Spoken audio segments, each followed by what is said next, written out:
Hello, I'm Jennifer Martin. I'm a general physician and chair of the board of the Royal Australasian College of Physicians and the president of the Royal Australasian College of Physicians.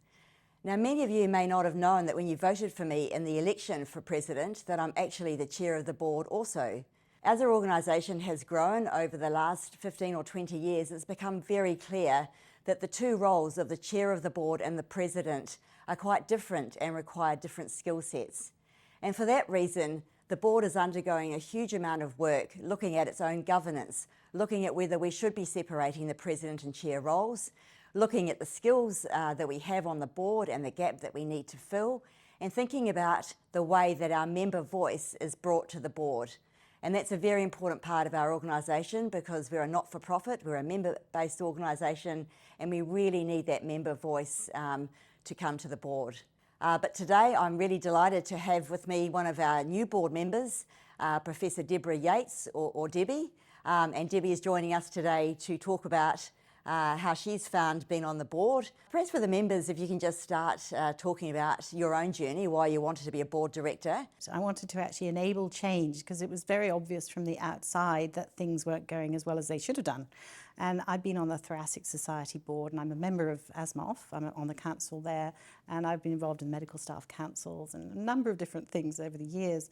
And one of the things I found is that in order to influence positively, you need to actually interact and encourage feedback and really go by the principles that a not-for-profit organisation has, which are transparency and accountability and really honesty.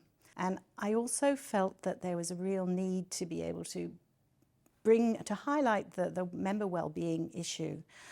Because I've been working in an acute hospital for many years and taking acute on-call with patients who come in. And there's no doubt that the pressures on all of us have increased hugely. You know, you look back and you can either complain and say, well, that was terrible and why did it all happen and moan about it, or you can say, well, I don't want this to happen to the next generation coming through. And that was really what I wanted to emphasise.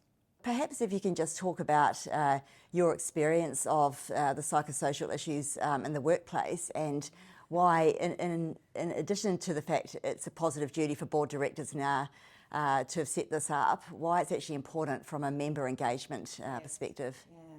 Well, there's two aspects to psychosocial issues. I mean, I should let you know I'm trained in occupational medicine, so I sit on various different committees to do with psychosocial, well, not just psychosocial, but workplace health and safety.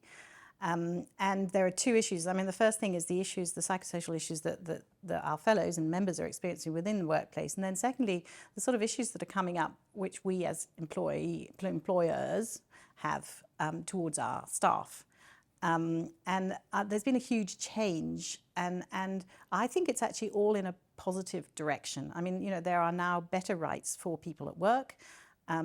We may not necessarily get there quickly certainly in terms of the hospitals, but you know, there are obligations on employers and there are, I suppose, equivalent obligations on us to behave as the way we'd really like to behave, which is as responsible adults within an acceptable code of conduct.